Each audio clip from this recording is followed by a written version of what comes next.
하나님의 말씀은요, 고난 중에 있는 자를 위로하시는 능력이 됩니다. 능력의 말씀이 되죠. 그리고 이 능력의 말씀에 우리가 믿음으로 반응할 때 반드시 우리는 고난 중에 살리심을 받게 된다는 것입니다.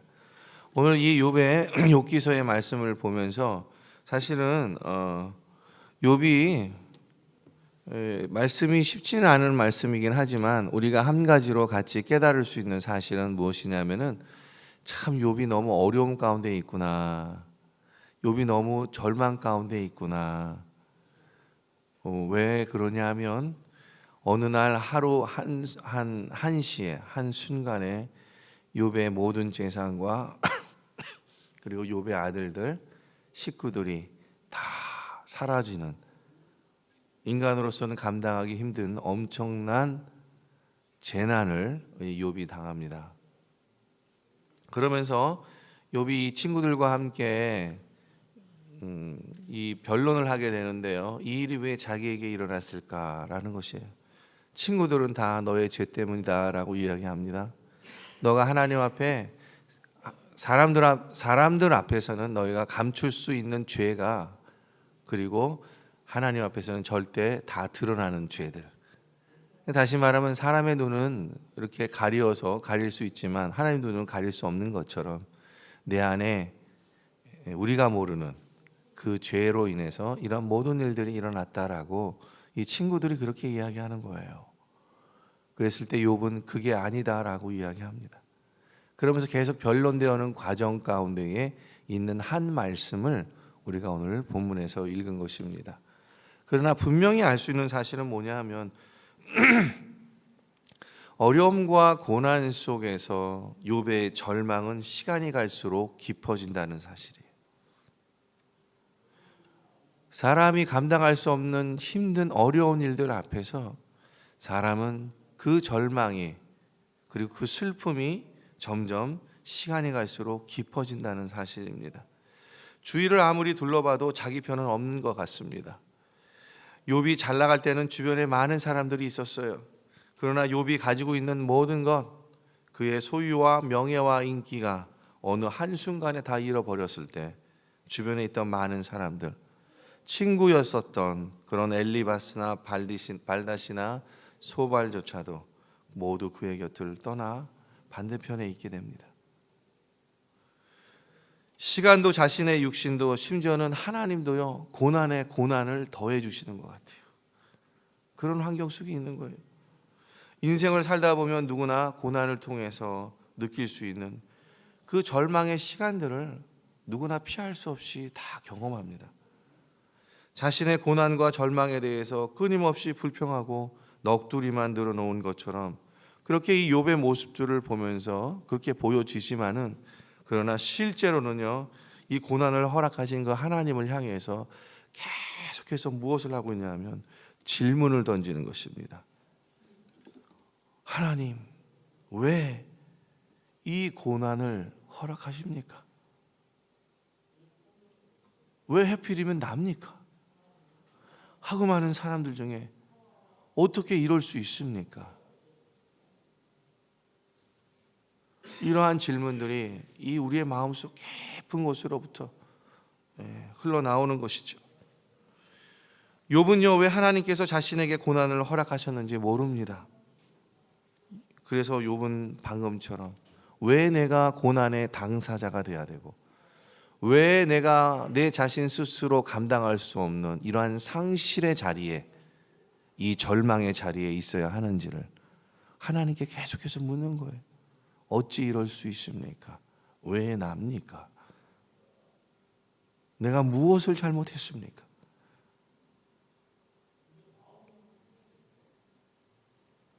갈팡질팡하는 심정과 이리저리 요동하는 욥의 불안한 마음을 우리는 본문을 통해서 느끼게 되는 거예요. 하나님을 향해 마치 삿대질하며 따지는 듯합니다. 갑자기 태도를 바꾸어 살려달라고 애원하기도 해요. 욥은 하나님을 온전히 이해하지 못하지만 하나님 보기를 간절히 원하고 있는 것입니다. 왜요? 이 고난의 이유를 정말 알고 싶기 때문에 그렇습니다. 왜 내가 고통받아야 하는지, 왜 내가 이 상실의 자리에 있어야 하는지를 정말 알고 싶어 하기 때문에 하나님께 그 답을 얻고자 간절히 주님 보기를 원합니다. 그런데 문제는 하나님은 침묵하고 있다는 사실이에요. 하나님은 침묵하신다는 사실이에요. 아무 대답도 하지 않으세요. 답을 알고 싶지만 답을 가지신 분이 침묵하시니까 욥이 얼마나 답답하고 괴롭겠습니까? 그래서 이제 욥이 할 수 있는 일은요, 한 가지밖에 없어요. 그것은 뭐냐면 답을 알고 계시는 하나님이 말씀해 주실 때까지 기다리는 방법밖에 없는 것입니다. 어찌 보면 욥에게 가장 고통스러운 것은 언제 답이 올지도 모르는 이러한 그 말씀하실 때까지 기다리는 그 기다림일 것입니다. 차라리 때와 시간이 정해지면 기다리기 쉬울 텐데 때와 기한이 없는 기다림은 우리에게 가장 큰 고통입니다. 그렇지 않습니까? 힘들어 죽겠는데, 너무너무 어려운데, 마음이 다 무너지고 있는 이 순간 속에서 때와 기한이 없는 하나님의 대답을 기다린다는 이 사실은 우리들에게 너무나 고통스러운 시간들이에요. 아니, 협력하여 모든 것에 선함을 이루시는 하나님을 분명히 아는데, 그럼에도 불구하고 현재 내가 당하고 있는 이 어려운 현실 속에서 이것에 대한 답을 기다리는 이것조차도 어쩌면 우리에겐 너무나 큰 고통인지도 모르겠습니다. 욥에게 일어난 이 일은 욥에게만 국한된 특별한 것들이 아니에요. 오늘 우리에게도 또 우리 이웃에게도 일어날 수 있는 일들입니다. 욥을 따라가 보면 내 안에 있는 그런 욥을 만나게 돼요. 욥을 따라가 보면요, 어쩌면 내 현실하고도 너무나 비슷한 내 안에 또 다른 욥을 만나게 되는 것입니다. 만약 우리에게 이러한 일이 닥친다면 우리가 할 수 있는 일은 무엇일까요? 고난과 어두움 가운데서 우리는 어떻게 해야 하는 것입니까? 무엇을 붙들고 무엇을 찾아야 하는 것입니까? 오늘 본문에서 보면 첫째는요, 복된 결말을 계획하고 계신 하나님을 찾는 것입니다. 모든 것을 협력하여 선을 이루시고, 그리고 복된 결말, 그 복된 결말을 우리에게 주시는 그 하나님을 찾는 일입니다. 그것이 우리가 제일 먼저 해야 할 일이에요. 내가 알기에는 나의 대속자가 살아계시니, 25절부터 27절에 마침내 그가 땅 위에 서실 것이라. 내 가죽이 벗김을 당한 뒤에도 내가 육체 밖에서 하나님을 보리라. 내가 그를 보리니. 이렇게 기록하고 있어요. 하나님을 보리라. 내가 그를 보리니. 새 친구들은요, 욥의 주장을 인정하지 않습니다. 결국 욥은 하나님을 찾죠. 왜? 자신의 문제를 해결해 주실 분은 새 친구도 아니고, 자신의 남아있는 아내도 아니고, 자기도 아니고, 그리고 하나님밖에 없다는 것을 깨닫게 됩니다.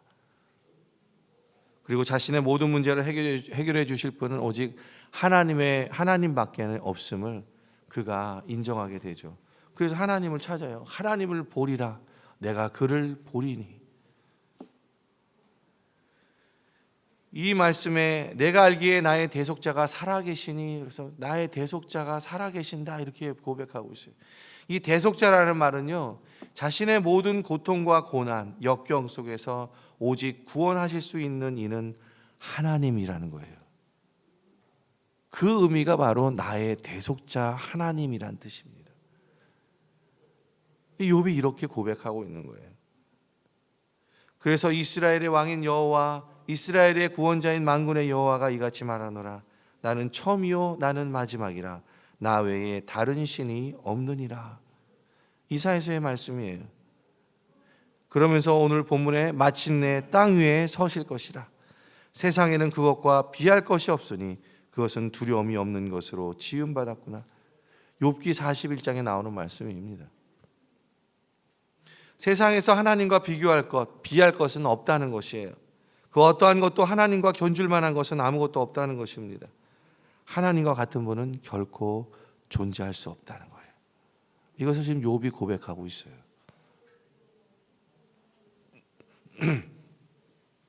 그러면서 욥은 자신의 상황을 하나님 앞에 주장하죠.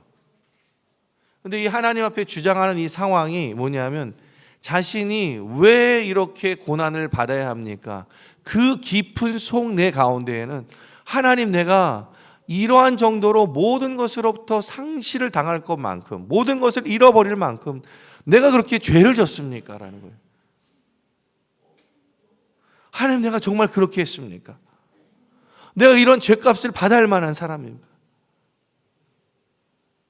어떻게 내가 이러한 고통 속에 있도록 하나님은 나를 내버려 두실 수 있습니까? 라는 이 깊은 이 욥의 마음 속에서 나오는 이 말씀을, 이 탄원을 지금 욥이 하고 있는 거예요. 하나님께 너무 억울하다라고 말하는 것이에요. 하나님은 하나님, 나는 너무 억울해요. 내가 무슨 잘못을 했기에 이와 같은 일이 일어나는 것입니까? 내가 도대체 무엇을 잘못했습니까?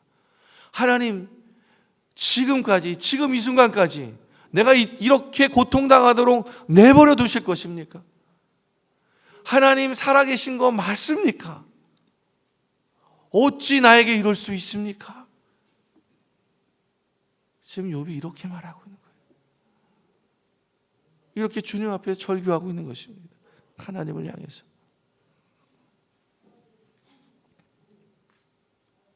하나님을 찾고 있는 욥의 이러한 생각과 행동은 신앙이 모자라서 그렇습니까? 믿음이 없어서 그렇습니까? 아니지요. 아니지요. 자신에게 일어난 일을 이해할 수가 없는 거예요. 이해할 수가 없는 거예요. 그래서 누굴 찾습니까? 하나님을 찾는 겁니다. 여러분, 우리가 모든 일을 이해할 수만 있다면 우리는 하나님 찾지 않을 것입니다. 우리의 속성이 그래요. 만약에 우리가 우리의 모든 일들을, 일어나는 모든 일과 이 내가 감당해야 되는 모든 무거운 짐들, 그리고 내가 감당해야 되는 너무 많은 슬픈 것들, 절망적인 것들을 만약에 우리가 이해하고 그것을 우리가 완벽히 소화한다면 우리는 하나님 찾지 않습니다. 왜요? 그러한 순간에 하나님 필요 없기 때문에 그렇습니다. 그렇지 않나요?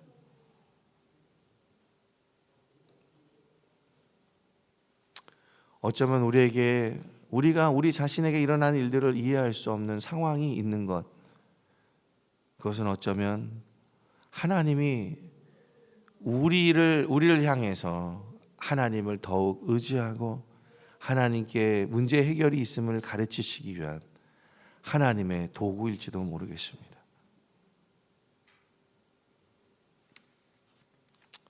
신앙은요, 믿음의 여행과 같습니다. 신앙은요, 믿음의 여행과 같아요.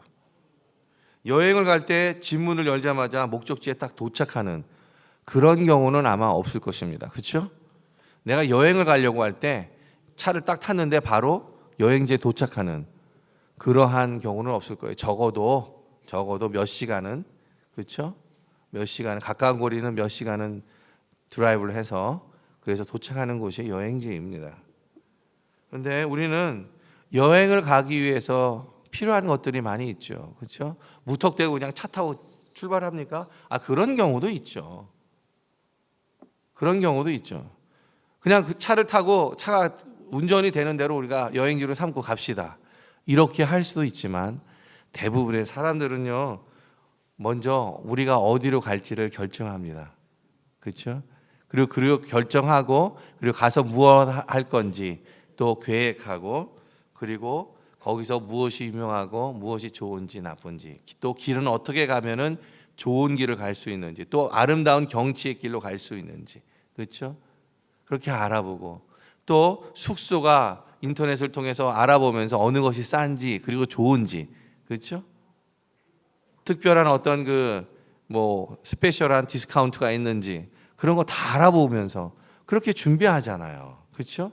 심지어는 우리 또 장도 보잖아요. 거기서 그 현지에서 대부분은 너무 비싸서, 그렇죠? 살기가 어려우니까 어떻게 해요? 그냥 여기서 살 수 있는, 싸게 살 수 있는 모든 것들은 대부분 다 준비해서 가잖아요. 그렇죠? 텐트도 준비할 때도 있고. 그렇죠? 그렇게 필요한 것들을 준비하면서 가는 것이 여행입니다. 근데 이 신앙이라는 것은 믿음의 여행이라고 말씀드렸어요. 신앙도 이러한 준비의 과정들이 필요하다는 거예요. 목적지에 다다르기 위해서는 이 준비의 과정들이 필요하다는 것입니다. 출발하고 진행하고 도착하는 그런 과정들이 필요합니다. 욥은 우리의 삶 속에서 떼내야 뗄 수 없는 고난의 여정을 통과하고 있는 그러한 상황이라는 거예요. 고난은 피할 수 없지만 반드시 어려움과 고난의 끝은 있다는 사실입니다. 고난은 피할 수 없어요. 어려움은 피할 수 없어요. 그러나 고난과 어려움의 끝은 반드시 있다는 것입니다. 아멘 안 하시네. 고난 끝까지 당하고 싶으세요? 응? 어려움 끝까지 당하고 싶으세요? 고난과 어려움의 끝은 있습니다. 성경이 우리에게 그렇게 말씀하고 계세요. 고난이 더 이상, 어려움이 더 이상 우리에게 고난과 어려움이 되지 않는 그 끝의 시간이 반드시 온다는 것입니다. 하나님을 이해할 수 없을 때 하나님을 멀리 떠나는 것이 아니에요. 아무 소망이 없다고 생각되는 상황 속에서 하나님은 무엇을 하고 계시지? 도대체 뭐 하고 계시는 거야? 주무시고 계시는 거야? 그렇게 하면서 너무 막막해 할 때 우리가 마지막까지 붙잡아야 될 소망은 무엇이냐? 그것은 바로 하나님을 찾는 것입니다. 하나님을 찾는 거예요. 그래서 욥처럼요. 하나님, 난 하나님을 이해할 수 없어요. 왜 고난의 당사자가 돼야 합니까? 왜 져야 합니까? 그렇게 하면서도 하나님을 이해할 수 없다고 탄원하는 것, 그리고 하나님 앞에 이렇게 정직한 마음으로 하나님 앞에 마치 삿대질은 아니지만 이렇게 대항하는 것처럼 하나님 앞에 탄원하고 따지는 거, 이게 어쩌면 우리의 정직한 마음의 모습인지 모르겠습니다.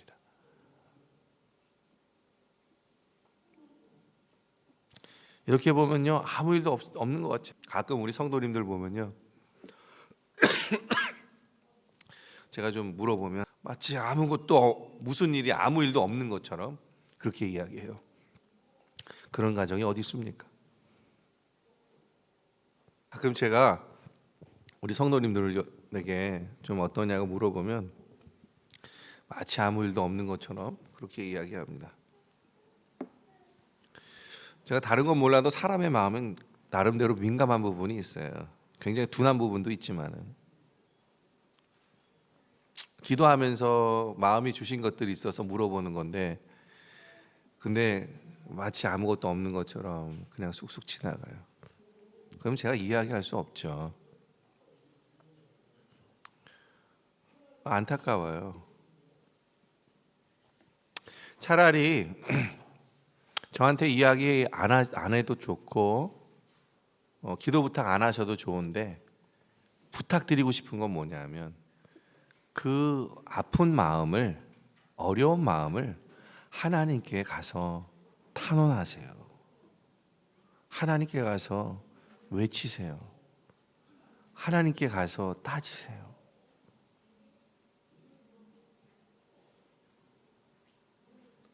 그게 정직한 마음입니다. 숨기는 게 아니고. 숨겨봤자 무엇을 해결할 수 있어요? 우리는 어차피 다 그런 문제를 갖고 있는 사람들이에요. 어느 누가 이 문제로부터 해방될 수 있는 사람이 어디에 있습니까? 안 그래요? 근데 뭐가 그렇게 아무것도, 아무 문제도 없는 것처럼 그러한 얼굴을 하고 그렇게 가요. 그게 더 이상한 겁니다.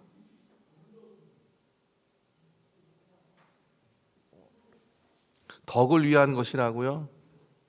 덕을 위한 것이면 하나님께 가서 외쳐야죠. 덕을 세우기 위한 것이라면 하나님께 가서 탄원하셔야죠. 그 문제들을 가지고.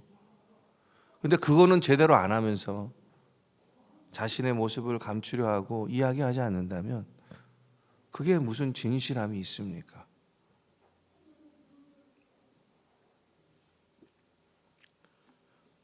제가 어떻게 기도해야 될 것 같아요? 그런 상황이라면 저는 한마디밖에 기도 못해요. 하나님 불쌍히 여겨 주십시오. 긍휼히 여겨 주십시오. 아직 믿음의 여정 가운데에서 하나님을 제대로 만나지 못했습니다. 이런 기도밖에 못하잖아요. 하나님 만날 수 있도록 기도하는 거. 그것보다는 차라리 하나님께 다 말씀하시고 하나님께서 해결해 주시도록 그렇게 기도하는 게 훨씬 더 정직한 모습입니다. 욥이 그랬어요. 오늘 욥이 그랬습니다. 욥이 정말 하나님 앞에서 그랬어요. 친구들도 다 떠나고 자신이 갖고 있었던 모든 것들을 다 상실한 상황 가운데에서 그가 하나님께 탄원하잖아요. 내가 하나님의 살아계신 서신 것을 보리라. 하나님은 살아계셨다. 이렇게 말씀하고 있어요. 그렇지 않습니까? 고난을 만나 쓰리고 아플 때 아닌 척하지 말고요. 쓰리고 아파 죽을 것 같다고 부르짖는 것이 신앙입니다. 우리는 한계를 가진 연약한 인간이에요. 욥처럼 우리의 마음을 하나님께 토로할 때 진짜 하나님을 만나게 됩니다. 욥이 40장 이후로 넘어가 보면요, 욥이 정말 하나님 만나요. 와, 놀랍습니다. 욥이 한 짓은 뭐예요? 하나님께 따지고 탄원하고 자기 자신의 의를 드러내는 이런 절기를 하나님 앞에 드리는 거였는데 그 욥이 하나님을 만난단 말이에요. 네?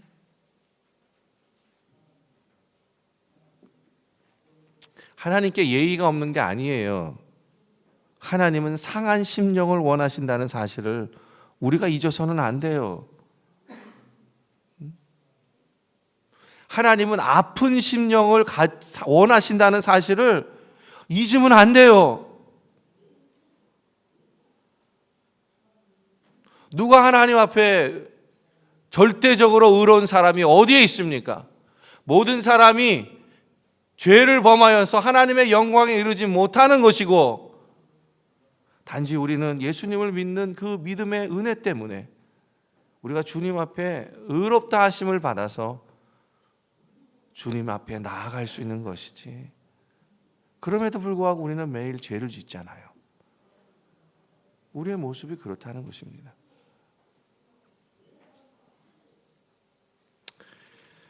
우리의 마음을 하나님께 토로할 때 진짜 하나님을 만나게 됩니다.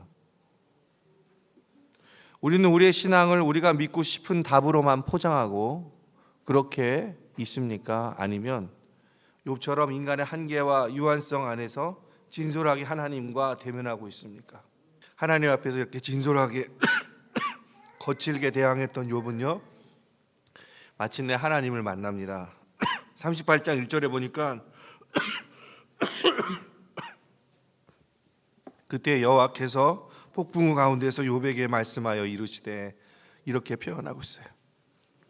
38장 1절에 그때에 여호와께서 폭풍우 가운데에서 욥에게 말씀하여 이르시되, 여러분, 이 폭풍우 가운데에서 하나님이 욥에게 말씀하시는 거예요. 뭡니까? 하나님이 욥을 만나 주시는 거예요. 이렇게 탄원하고 거칠게 대항하는 이 욥을 향해서 하나님이 만나 주시잖아요. 놀랍지 않습니까? 왜 주저하세요? 왜 회피하십니까? 왜 피하려고만 하십니까? 그게 신앙의 좋은 모습이 아니라는 사실 알고 계십니까? 그건 자꾸 나의 죄를 가리려고 하는 거예요. 어떤 면에서는 나 자신의 자존심을 가리려고 하는 것이에요. 하나님은 그걸 진솔하게 여기지 않습니다.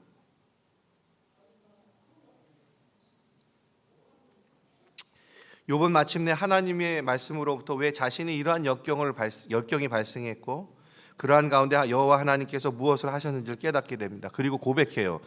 욥의 고백이 참 놀랍습니다.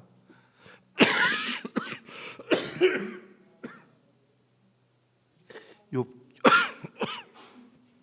죄송합니다. 이게 욥기 42장 1절부터 6절까지 이렇게 얘기하고 있어요. 욥이 여호와께 대답하여 이르되 주께서는 못하실 일이 없사오며 무슨 계획이든지 못 이루실 것이 없는 줄 아오니 무지한 말로 이치를 가리는 자가 누구니이까. 나는 깨닫지 못한 일을 말하였고 스스로 알 수도 없고 헤아리기도 어려운 일을 말하였나이다. 내가 주께 대하여 귀로 듣기만 하였사오나 이제는 눈으로 주를 배움나이다. 그러므로 내가 스스로 거두어 드리고 티끌과 제 가운데에서 회개하나이다. 자기가 했던 그 모든 말들이 자기 자신 스스로 도대체 그 말이 무슨 말인지도 모르고 내뱉었다는 얘기예요. 그러면서 하나님 앞에 하는 것이 뭐냐면 내가 주께 대하여 귀로 듣기만 하였사오나 이제는 눈으로 주를 뵙는다고요. 눈으로 보는 거예요, 주님.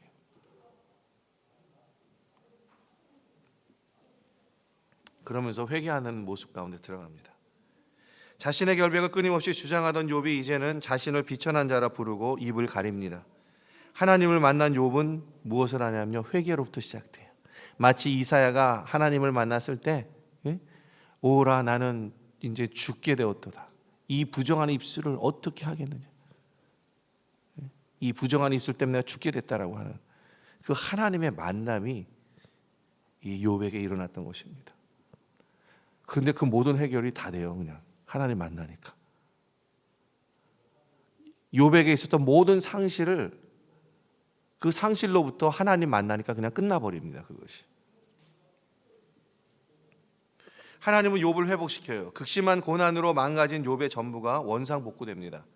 먼저는요, 친구와의 관계가 회복됩니다. 그 세 명의 친구들 있잖아요. 그렇게 욥에게 그렇게 공격하고 그리고 욥이 잘못됐다라고 계속해서 힐난하는 그러한 친구들과의 관계가 회복이 되고요. 친구들을 위한 중보기도로 그의 영혼이 회복됩니다. 뿐만 아니라 경제적으로 그 전보다 2배의 복을 내리십니다. 또한 아들과 딸들을 회복시키죠. 회복시켰다는 게 죽은 걸 살린 게 아니라 다시 아내를 통해서 그것보다 더 많은 것들을 생산하게 하시죠. 그리고 마지막으로는요, 장수를 누려요. 여러분, 이 욥기 42장에 다 나와 있는 말씀입니다. 이러한 축복이 욥의 신실함 때문에 온 것입니까? 이러한 축복이 욥의 신실함 때문에 온 것이에요? 이러한 축복이 욥의 믿음의 성숙함 때문에 온 것입니까? 욥은 하나님에 대한 오해로 인해서 하나님께 대들었던 사람이에요. 하나님께 끊임없이 탄원하면서 하나님께 계속해서 따졌던 사람입니다. 이유가 무엇일까요? 이렇게 축복하시는 이유가. 그거는 이거라고 할 수 있어요. 고난 중에도 그래도 하나님을 찾았기 때문에 그래요. 힘들고 어려운 중에도 하나님을 놓지 않았기 때문에 그래요. 저는 그러려 믿습니다. 하나님을 찾았어요. 비록 하나님 앞에 자신의 의를 끝까지 주장했지만 하나님 찾았어요. 그러나 결국은 이러한 욥의 이 축복을 봤을 때 그의 말과 행동이나 믿음에 대한 보상이 아니라 결국은 까닭 없이 거저 주시는 하나님의 전적인 은혜라는 사실이에요. 이 하나님의 전적인 은혜가 이 욥에게 축복의 삶을 살도록 가져왔다는 것이에요. 잠깐 고난당하지만 결국 회복되는 것, 이것이 욥의 결말이고 우리의 결말인 것입니다. 비록 사탄이 어려움으로 우리를 고통스럽고 절망스럽게 할지라도 전능하신 하나님께서 복된 결말을 만드실 것이기 때문에 그렇습니다. 단지 고난은 다음 단계로 가기 위한 하나님의 섭리이며 사랑이라는 사실을 우리가 믿음으로 바라볼 수 있어야 합니다. 그래서 우리는 고통과 고난 중에도 복된 결말을 계획하시고 약속하시는 그 하나님을 바라볼 수가 있는 것입니다. 두 번째, 우리가 고난과 고통 중에 해야 할 일은 뭘까요? 두 번째는요, 기본으로 돌아가는 겁니다. 기본으로.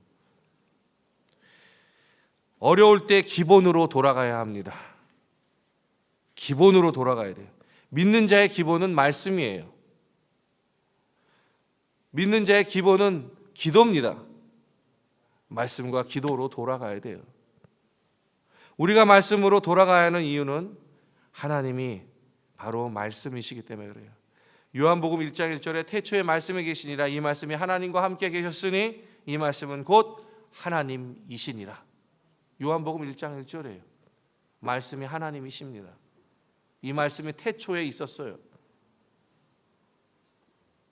말씀이 육신이 되어 우리 가운데 거하심에 우리가 그의 영광을 보니 아버지 독생자의 영광이요 은혜와 진리가 충만하더라. 말씀이 육신이 되어 예수님이 우리 가운데 온 거예요. 말씀이 곧 하나님입니다. 그리고 그 말씀이 육신이 되어 우리 가운데 함께합니다. 말씀은요, 하나님의 능력이에요. 성경은 단순한 문자가 아니에요. 성경은 하나님의 살아있는 능력의 말씀입니다. 인생은 능력의 문제예요. 사람들은 능력을 갈망하죠. 능력을 지속적으로 공급받기를 소원합니다.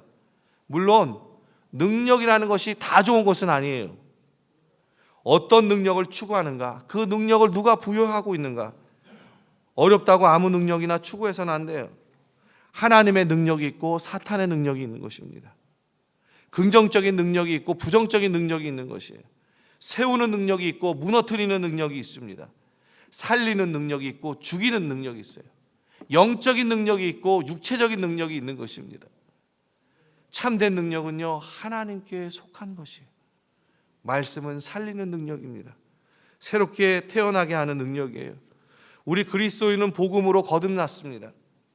우리가 거듭난 것은 썩어질 씨로 된 것이 아니라 살아 역사하시는 그 하나님의 말씀으로 된 것이에요. 말씀은 새롭게 하는, 새로운 생명을 이끌어내는 능력의 원천이 되는 것입니다.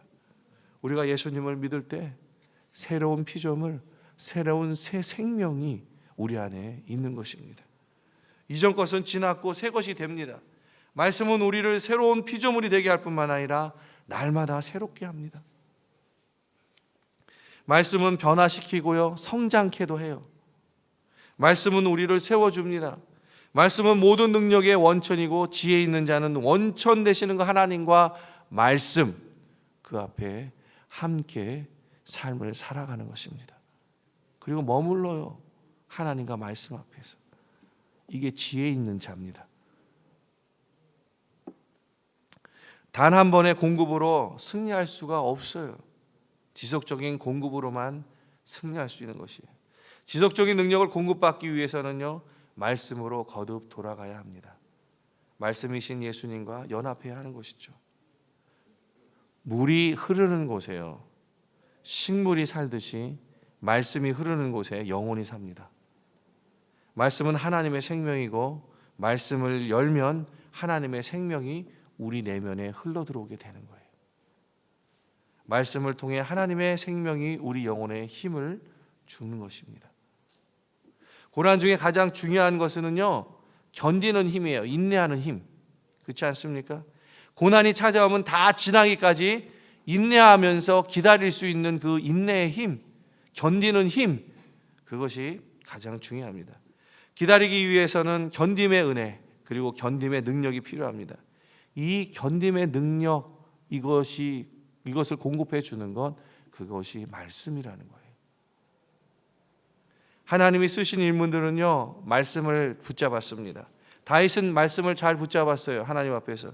하나님은 말씀을 붙잡는 다윗을 잘 잡아주셨습니다. 반면에 사울은 말씀을 버림으로 하나님께 버림을 받죠. 사무엘상에 보면 이런 말씀이 있어요. 이는 거역하는 것은 점치는 죄와 같고 완고한 것은 사신 우상에게 절하는 죄와 같음이라. 왕이 여호와의 말씀을 버렸으므로 왕이 여호와의 말씀을 버렸으므로 여호와께서도 왕을 버려 왕이 되지 못하게 하셨나이다. 사울이 하나님의 말씀을 버리니까 이 사무엘을 통해서 전하는 거예요. 당신이 하나님의 말씀을 버렸기 때문에 하나님도 당신을 버렸습니다. 이 말이에요. 하나님께 쓰임 받는 길은 말씀을 붙잡는 데 있는 거예요. 말씀은 정도입니다.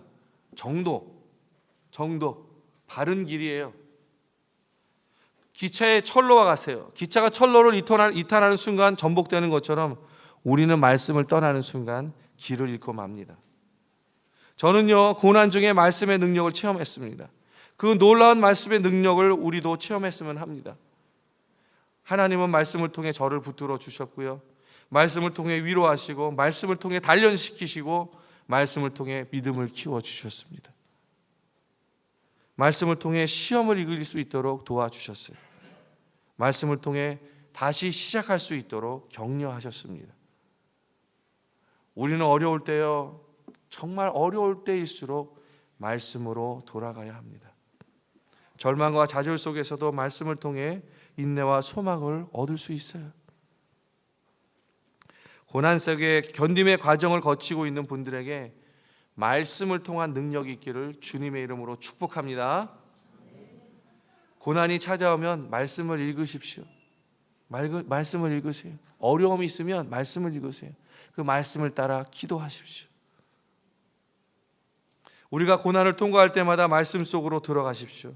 말씀을 기억하고 말씀을 묵상하면서 힘을 얻으세요. 고난 저편에 밝은 미래가 있음을 발견하게 되실 것입니다. 주의 말씀을 통해 소생할 것이에요. 시편 119편 50절의 말씀이 우리 모두의 간증이 되는 그날이 속히 오기를 주님의 이름으로 축복합니다. 시편 119편 50절 말씀 마지막으로 나누면서 우리가 찾으면서 읽으면서 마치도록 하겠습니다. 시편 119편 50절입니다.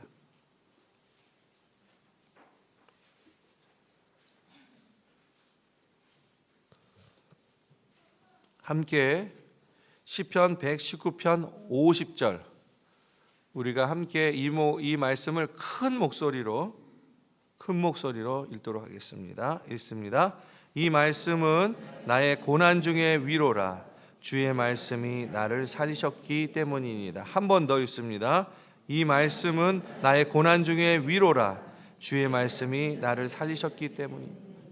다윗이요, 고난 중에 주의 말씀이 위로라는 사실을 알았고 그 말씀이 고난 중에 자신을 살린다는 것을 경험했던 사람이에요. 이 말씀이 우리 모든 성도님들에게 신앙의 고백이 되고 간증이 되기를 주님의 이름으로 축복합니다. 우리 함께 기도하겠습니다.